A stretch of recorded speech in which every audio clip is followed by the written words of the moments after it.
Baka naman nabalian to ng leeg sa kakabuhat ng bilyon-bilyon na inihahatid sa bahay niya sa Valle Verde.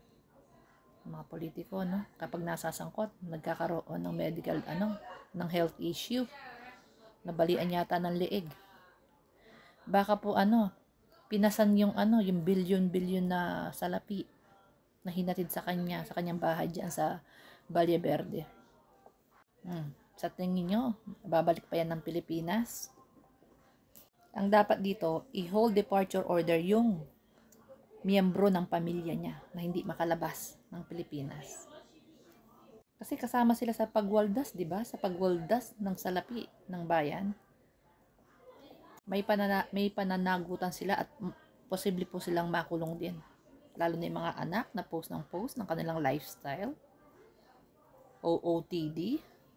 Dapat lang, kung may natitira pa silang mga kamag-anak, anak, asawa dito sa Pilipinas, dapat i-hold departure order. Hindi na to babalik ng Pilipinas. Itong lupin na ito. Bilyon-bilyon na yun nanakaw, babalik pa ba ng Pilipinas? Takas na lupin. Takas, diba?